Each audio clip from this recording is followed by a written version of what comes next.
ABP Ganga, खबर आपकी, जुबान आपकी। पीएम मोदी ने बजट को बेहतरीन बताकर वित्त मंत्री निर्मला सीतारमण की पूरी टीम को बधाई दी है। पीएम ने बजट को विकास और विश्वास से भरा बजट बताया है। ये बजट देश के हर क्षेत्र में विकास यानी ऑल राउंड डेवलपमेंट की बात करता रहता है। जिन सिद्धांतों को लेकर चले हैं वो हैं ग्रोथ के लिए नए अवसरों, नई संभावनाओं का विस्तार करना, युवाओं के लिए नए अवसरों का निर्माण करना, मानव संसाधन को एक नया आयाम देना, इंफ्रास्ट्रक्चर निर्माण के लिए नए नए क्षेत्रों को विकसित करना, आधुनिकता की तरफ आगे बढ़ना, नए सुधार लाना। मुख्यमंत्री योगी आदित्यनाथ ने इस बजट की तारीफ की और कहा है कि इसमें किसानों, गरीबों का ध्यान रखा गया है। साथ ही पहला पेपरलेस बजट है जिसमें डिजिटलाइजेशन पर जोर दिया गया है। अगर हम किसानों की बात करते हैं तो ये सर्वविदित है कि लागत का 1.5 गुना दाम प्रधानमंत्री मोदी जी ने देश के किसानों को दिया। 1000 अतिरिक्त मंडियों को ई नाम के साथ जोड़ने की जो कार्रवाई हुई है, कार्रवाई की घोषणा हुई है, ये वास्तव में किसानों को लागत का 1.5 गुना दाम देने की गारंटी का एक माध्यम बनेगा। सपा अध्यक्ष अखिलेश यादव ने आम बजट को निराशाजनक करार दिया है। अखिलेश यादव ने कहा कि इस बजट से आम आदमी को कोई राहत नहीं मिली। अखिलेश से खास बात की हमारे संवाददाता ने। इस वक्त मेरे साथ मौजूद हैं सपा नेता अखिलेश यादव। अखिलेश जी, आत्मनिर्भर भारत का बजट कहा जा रहा है कि देश के विकास को आगे बढ़ाएगा ये बजट। देश में सबसे ज़्यादा नौजवान हैं और अगर नौजवान सबसे ज़्यादा हैं, उनको कितना आत्मनिर्भर बना दिया, कितने नौजवानों को काम मिल गया, कितने नौजवानों को रोजगार मिल गया, कितने नौजवानों को नौकरी मिल गई, ये सबसे बड़ा सवाल है। और उत्तर प्रदेश जैसा प्रदेश सबसे बड़ा है। आपने सड़क के लिए बंगाल को बजट दिया, आपने सड़क के लिए केरला को बजट दिया, आपने सड़क के लिए आसाम को बजट दिया। आखिरकार उत्तर प्रदेश जो सबसे ज़्यादा एक्सप्रेसवे बना रहा है उसको बजट कितना दिया? और वो एक्सप्रेसवे जो प्रधानमंत्री जी ने खुद शिलान्यास किया है, अगर उनके लिए कोई बजट हो तो बताएं। लेकिन जिस तरीके से जो है कोरोना के बाद में पहला बजट पेश किया गया, कहा यह गया कि कोरोना के बाद में देश को एक नई रफ्तार, वी कर्व की बात हो रही है, जितना डिक्लाइन हुए हैं उसी रफ्तार से आगे बढ़ना है, ये बजट उसी दिशा में आगे ले जाएगा। अगर उन्हें अपने ही बजट पे भरोसा होता तो बजट में कम से कम एक बार तो ये शब्द कहा जाता कि इस बजट के माध्यम से इन फैसलों की वजह से $5 ट्रिलियन इकोनॉमी बन जाएगी। तो जो सरकार के गलत फैसले पहले दिन से हैं, नोटबंदी की वजह से अर्थव्यवस्था नीचे गई, आपके जीएसटी को गलत लागू करने से आपकी इकोनॉमी नीचे गई, और पिछले 1 साल से जो कोविड की वजह से अर्थव्यवस्था नीचे गई है, क्या ये तीनों चीजें जो घटना घटी हैं इससे भारत क्या आत्मनिर्भर हो जाएगा? क्या अर्थव्यवस्था जो बीजेपी बता रही है कि आंकड़ों में आ जाएगी? फिर आपको सरकार के एसेट्स क्यों बेचने की नौबत आ रही है? और रही बात जो है कृषि क्षेत्र की हो, कृषि क्षेत्र के लिए कहा गया उपज की ज़्यादा कीमत मिल रही किसानों को, शिक्षा क्षेत्र में नए स्कूल खुल रहे हैं, स्वास्थ्य क्षेत्र में जो है बजट को जो कई गुना किया गया है, लगातार ये सरकार की तरफ से दावे किए जा रहे हैं। देखिए, ये जो सेक्टर्स हैं, हेल्थ सेक्टर है, आपका जो एग्रीकल्चर सेक्टर है, मैं एग्रीकल्चर सेक्टर में उत्तर प्रदेश में जानना चाहता हूँ कि कितने किसानों को धान की कीमत MSP मिली है, क्योंकि सरकार दोनों उनकी है। दिल्ली की सरकार उनकी, उत्तर प्रदेश की सरकार उनकी है। वो धान में बताएं, क्या गन्ने का बकाया अभी है कि नहीं है? गन्ने का बकाया है, मक्के का क्या मिला उनको MSP? जहाँ तक हेल्थ सेक्टर की बात है, हमने मजदूरों को अपनी आंखों से देखा चलते चलते, लोगों की जान गई। सरकार के पास आंकड़े नहीं है। उत्तर प्रदेश में 90 मजदूर मरे हैं जो घर नहीं पहुंच पाए। उनकी किसी ने मदद की तो समाजवादियों ने की मदद। और आज सरकार के पास क्या व्यवस्था है? जो कारोबार, काम, उद्योग छोड़ करके आए, क्या उनको सरकार ने मदद की है? क्या दोबारा उनके रोजगार का इंतजाम किया है सरकार ने? क्या ये बजट देश को रिकवरी पे ले जाएगा, जो वीक की बात हो रही है? जो कुछ भी सरकार कहे, नए नए टर्म्स आते हैं सरकार के पास। डिमोनेटाइजेशन एक शब्द था, $5 ट्रिलियन इकोनॉमी एक शब्द था, डिजिटल इंडिया एक शब्द था, अभी सुनने में मॉनेटाइजेशन एक शब्द नया आया है। तो मोनेटाइजेशन क्या है? आप अपनी एसेट्स को बेच रहे हैं। और वी कर्व, मैं कोई अर्थशास्त्री नहीं हूं, लेकिन जो नुकसान नोटबंदी से हुआ, जो नुकसान जीएसटी की गलत फैसले से हुआ, जो नुकसान कोविड से हुआ, क्या वो भरपाई हो पाएगी? और अगर भरपाई हो रही है तो शायद वी नहीं, न जाने कितना ऊंचाई तक ये ग्राफ जाएगा। वहीं बसपा सुप्रीमो मायावती ने भी बजट को निराशाजनक बताया है और ट्वीट कर लिखा है कि संसद में आज पेश केंद्र सरकार का बजट पहले मंदी और वर्तमान में कोरोना प्रकोप से पीड़ित देश की बिगड़ी अर्थव्यवस्था को संभालने तथा यहां की अति गरीबी, बेरोजगारी और महंगाई आदि की राष्ट्रीय समस्या को क्या दूर कर पाएगा। इन्हीं आधार पर सरकार के कार्यकलापों और इस बजट को भी आंका जाएगा।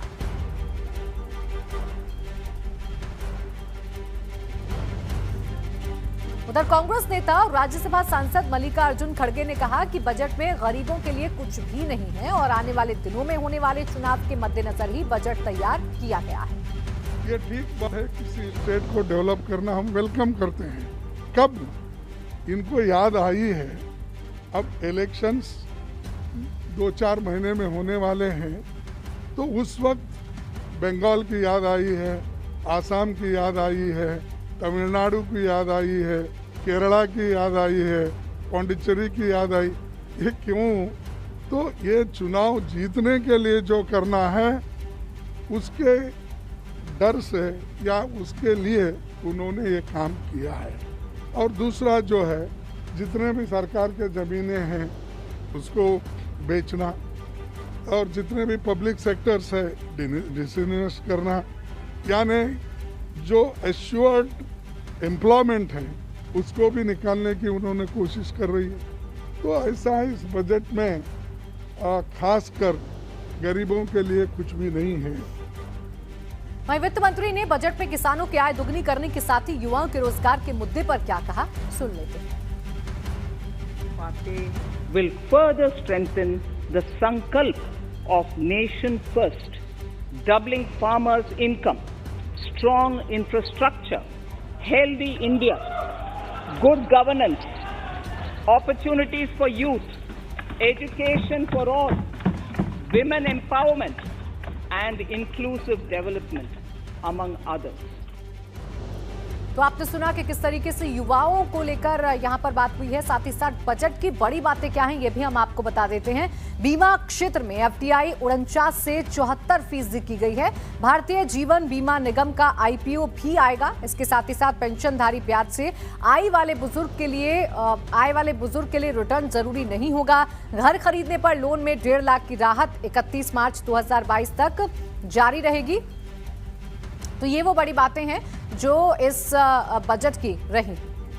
Speaker, I have provided 35,000 crores of rupees for COVID-19 vaccine in this year 21-22. I am committed to provide further funds if required. So the budget outlay for health and well-being is 2,23,846 crores in this BE 21-22 as against the BE of only 94,452 crores, and it marks an increase of 137%.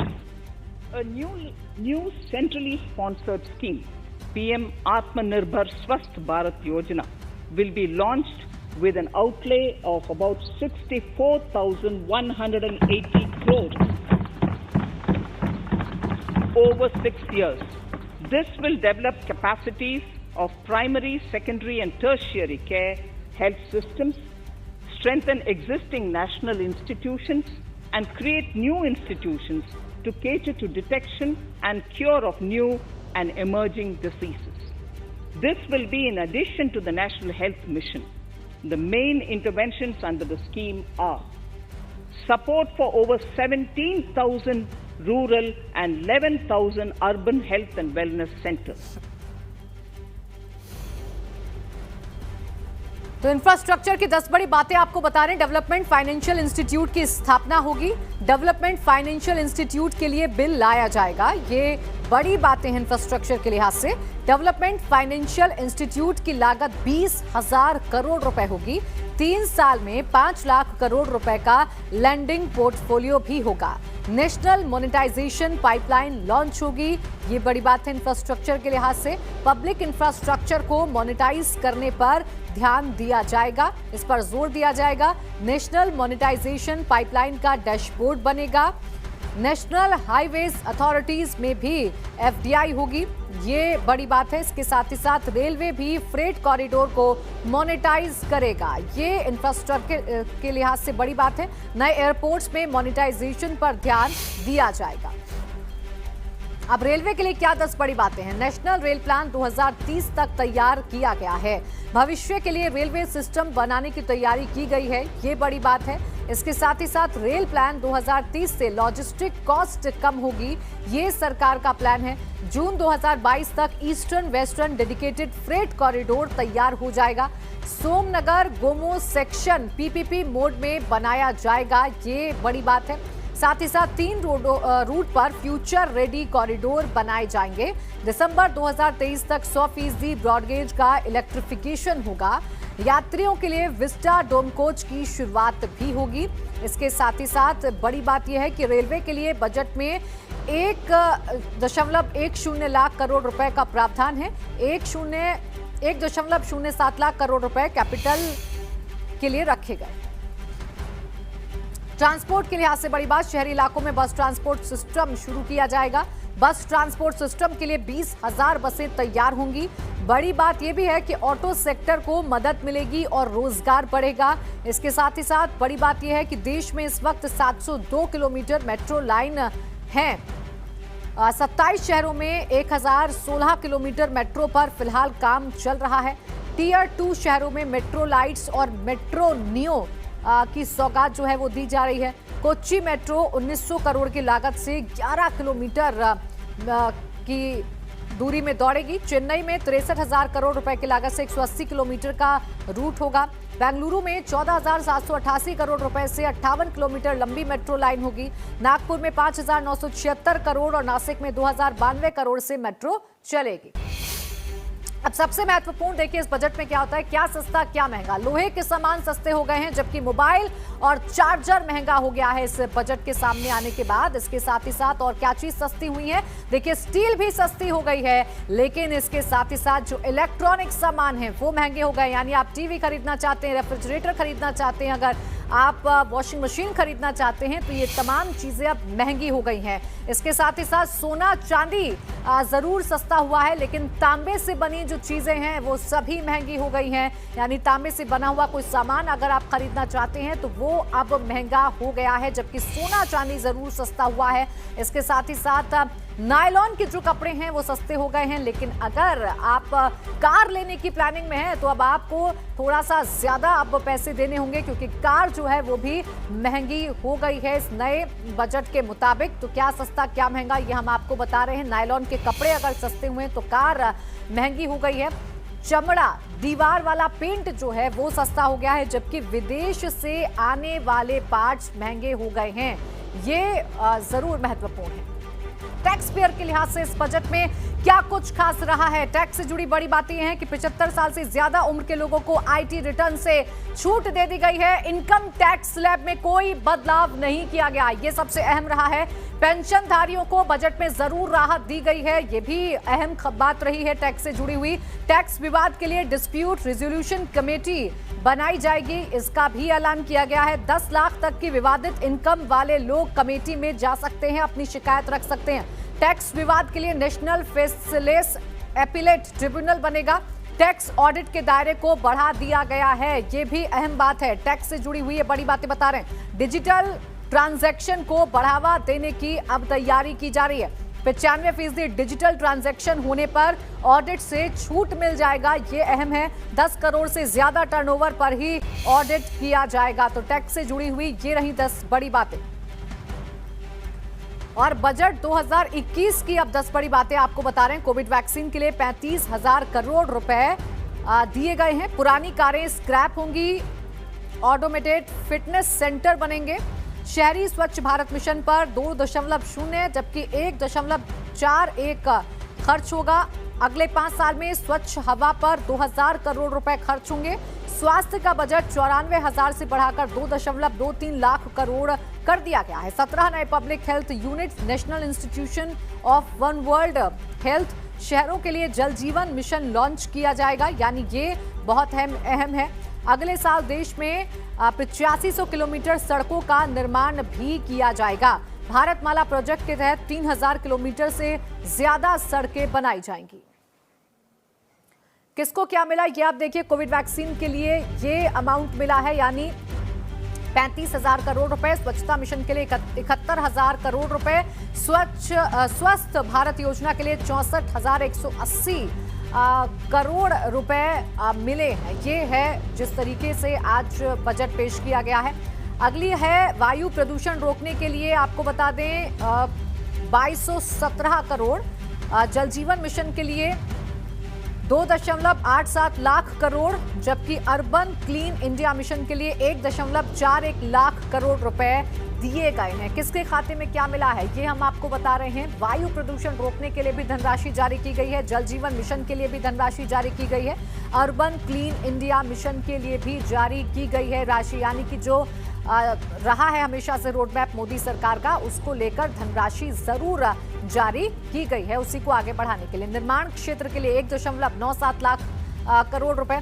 आधारभूत ढांचा 20,000 करोड़ रुपए। स्वच्छता mission 71,000 crore रुपए दिए गए हैं, यानी स्वच्छता मिशन पर भी खासा जोर होगा इस बार के बजट को अगर देखा जाए। अगर उसके बजट के लिहाज से उसका आंकलन किया जाए तो स्वच्छता मिशन पर भी जोर होगा। एजुकेशन के लिए क्या कुछ बड़ी बातें रही हैं। 100 नए सैनिक स्कूलों की शुरुआत अब होने जा रही है। एनजीओ और प्राइवेट सेक्टर की मदद से सैनिक स्कूल खोले जाएंगे, ये बड़ी बात है। लद्दाख में देखिए ये सबसे अहम है, लद्दाख में हायर एजुकेशन को बढ़ावा दिया जाएगा।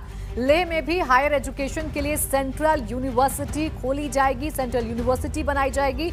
आदिवासी क्षेत्रों में पढ़ाई के लिए योजना लेकर आई जा रही है, वहां पर पढ़ाई को बढ़ावा दिया जाएगा। 750 एकलव्य मॉडल स्कूल में सुविधा पर जोर दिया जा रहा है। अनुसूचित जाति के 4 करोड़ बच्चों को सौगात दी जा रही है। एससी के बच्चों के लिए 35,219 करोड़ रुपए दिए जा रहे हैं शेड्यूल कास्ट बच्चों के लिए। 6 साल में शेड्यूल कास्ट के बच्चों पर खर्च की जाएगी ये रकम। आदिवासी बच्चों के लिए पोस्ट मैट्रिक स्कॉलरशिप भी अब सरकार की तरफ से दी जाएगी।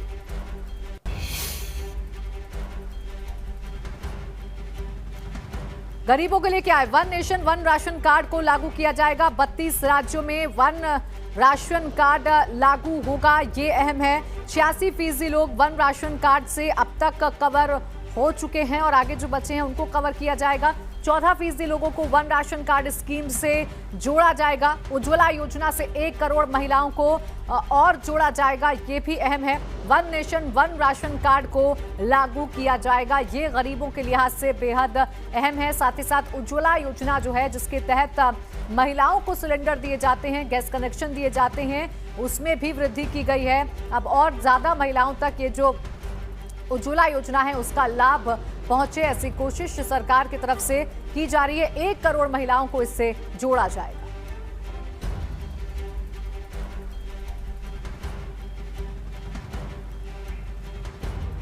तो देखिए कोरोना काल के बाद जिस तरीके से हालात बिगड़े, जिस तरीके से अर्थव्यवस्था पर सबसे ज्यादा असर पड़ा, उसके बाद इस बजट पर सबकी निगाहें थीं और इस बजट से बहुत सारी उम्मीदें थीं। हालांकि ये जब बजट पेश हुआ है तो जरूर कहा जा रहा है कि ये इंफ्रास्ट्रक्चर को मजबूत करेगा, रोजगार के जो नए अवसर है उसे तलाशने में मददगार साबित होगा।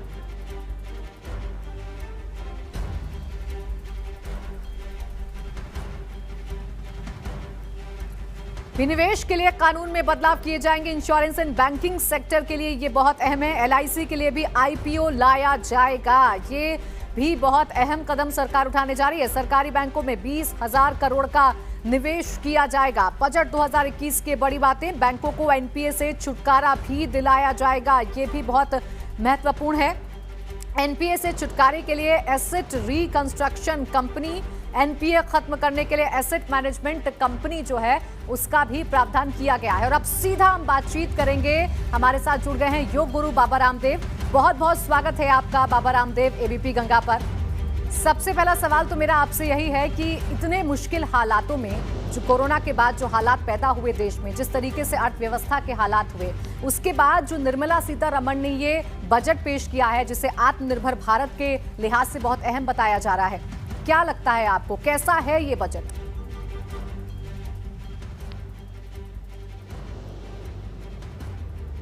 देखिए प्राची जी, किसान खेत खलिहान पर सरकार ने ध्यान दे करके एग्रीकल्चर बेस्ड इंफ्रास्ट्रक्चर को डेवलप करके और एक दूरगामी माने तात्कालिक रूप से कोई कर्ज माफी और तमाम छोटी छोटी चीजें जो की जाती है उसके बजाय ये किसानों की आय में स्थायी वृद्धि हो, एक इंक्लूसिव और सस्टेनेबल ग्रोथ एग्रीकल्चर सेक्टर में हो, उसके लिए जो सरकार ने जो नीतिगत फैसले लेकर के और उस पर जो फोकस किया है एक बहुत बड़ी बात है। इन टोटलिटी इंफ्रास्ट्रक्चर, चाहे वो रेलवे का है, चाहे वो अलग अलग इंडस्ट्री पर बेस्ड है, चाहे वो रोड्स का है, जब इंफ्रास्ट्रक्चर होगा तो विकास की रफ्तार तेज होगी, नए रोजगार के अवसर मिलेंगे। और ये सब करने के लिए आदमी को एक अच्छी हेल्थ चाहिए, तो हेल्थ के ऊपर सरकार ने फोकस किया है। और जल जीवन मिशन के माध्यम से, क्योंकि 50% से ज्यादा बीमारियां तो अशुद्ध पानी पीने से होती हैं, तो टोटलिटी में कहें तो सरकार ने कोई टैक्स का बोझ नहीं बढ़ाया, बल्कि जो बुजुर्ग हैं उनको और राहत भी दी, उनको रिटर्न भी भरने की जरूरत नहीं है यदि उनको एक फिक्स इनकम होती है जो है किसी पेंशन आदि की। तो सरकार ने एक बैलेंस बजट दिया है और मुझे लगता है ये भारत का भविष्य तय करने वाला और आत्मनिर्भर भारत बनाने वाला बजट है। और इसमें इंपोर्ट ड्यूटी को बढ़ा करके आत्मनिर्भरता के लिए जो कदम होना चाहिए अपने यहाँ की लोकल इंडस्ट्री को ग्रो करने के लिए, वो भी सरकार ने अवसर उपलब्ध कराए। अब तो बारी हमारी है कि लोग हर अपने अपनी जिम्मेदारी लेकर के agriculture, industry, health, education, research आदि सेक्टर्स में देश की इस गति को, प्रगति को रफ्तार दें, यही मैं तो सोच पा रहा हूं। बिल्कुल। देखिए बाबा रामदेव, एक सवाल ये भी है कि जब कोरोना काल आया तो सबसे ज्यादा अगर नुकसान हुआ तो व्यापारियों को हुआ, उनके जो व्यापार थे वो पूरी तरीके से ठप हो गए। उम्मीद उनको ये थी कि इस बजट से कहीं ना कहीं उनको फायदा होगा, कहीं ना कहीं जो नुकसान उनको हुआ है उससे भर पाना मुमकिन होगा। लगता है आपको कि ये बजट उन परेशानियों को छू पाया है, वहां तक पहुंच पाया है, समाधान दे पाया है?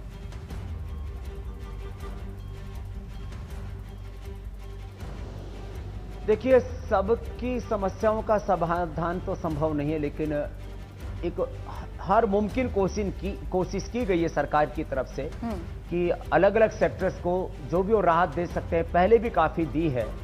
यद्यपि फार्मा, एफएमसीजी और इसको छोड़ करके फूड को उसको छोड़ करके बाकी सेक्टर्स काफी क्राइसिस में है, उनको संघर्ष तो करना पड़ेगा।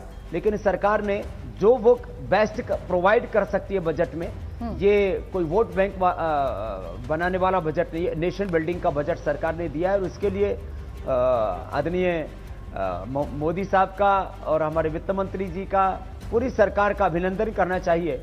और यदि एक काम और हो जाए आने वाले समय में, खाद्य तेल और ऑयल से लेकर के, गैस से लेकर के, और अलग प्रकार के मिनरल्स और मेडिकल इक्विपमेंट से लेकर के बहुत सारी चीजें जो बाहर से मंगाई जा रही है, वो और ज्यादा उसके ऊपर फोकस करेंगे हम, उसके निर्माण में, प्रोडक्शन में।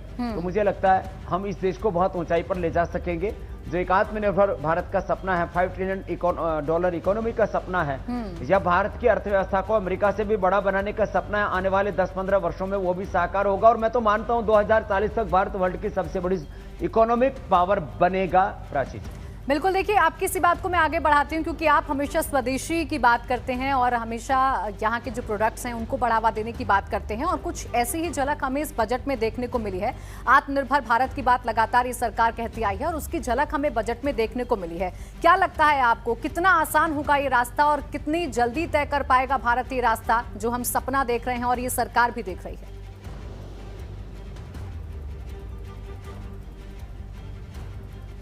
देखिए, सरकार ने नीतियां बना दी हैं, सरकार की नीयत साफ है और नेतृत्व बहुत ट्रांसपेरेंट है, और चीजों को ट्रांसपेरेंट करने के लिए, फेशलेस करने के लिए सरकार ने काफी कदम उठाए हैं। अब सरकार ने नीतियां बना दी, काम तो देश के नागरिकों को करना पड़ेगा। मोदी जी आकर के ना कोई फैक्ट्री चलाने वाले, ना खेत खलिहानों में काम करने वाले, मोदी जी किसी स्कूल में कोई लेक्चरर प्रोफेसर होने वाले तो है नहीं, ना कोई मीडिया हाउस चलाने वाले। तो मोदी जी को जो काम करना चाहिए था वो कर दिया। अब देश के लोगों को अपना काम करना है और नए नए अवसर, नई नई दिशाओं में नए नए प्रयास, नए नए इनिशिएटिव लेकर के इस देश की प्रगति को पंख लगाने हैं। तो मैं आश्वस्त हूं प्राची जी, भारत की इस प्रगति को पंख लगेंगे और भारत सोने की चिड़िया बनेगा, तो उसमें अपने अपने हिस्सेदारी और जिम्मेदारी तय करनी पड़ेगी।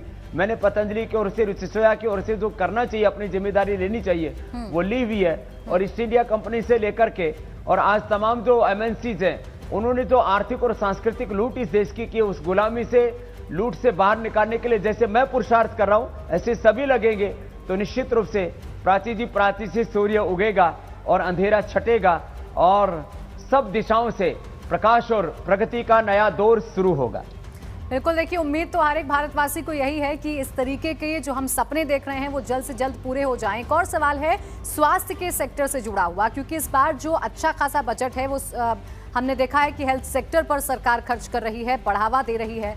इसको लेकर आप क्या सोचते हैं, ये कितना कारगर साबित होगा? क्योंकि कोरोना के काल में हमने बहुत बुरे बुरे दौर देखे हैं, ऐसे में ये जो सरकार का कदम है, ये किस तरीके से आप देख रहे हैं इसे?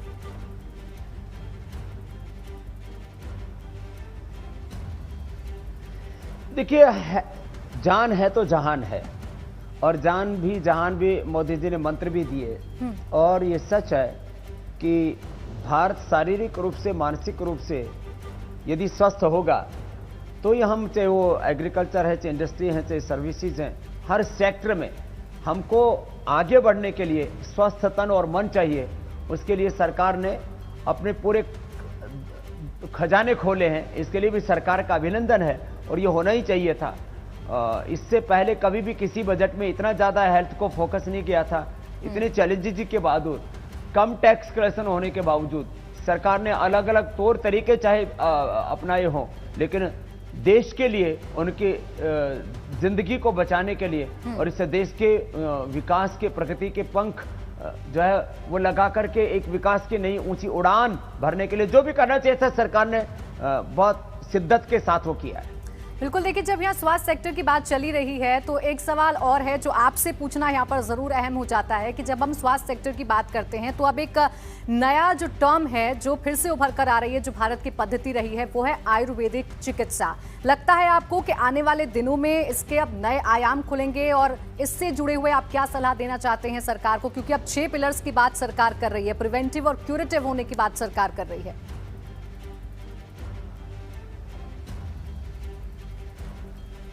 हाँ, तो इस दिशा में मैं कहना चाहता हूँ पूरी दुनिया में 100 लाख रुपए से ज़्यादा की अर्थव्यवस्था हेल्थ के साथ जुड़ी हुई है।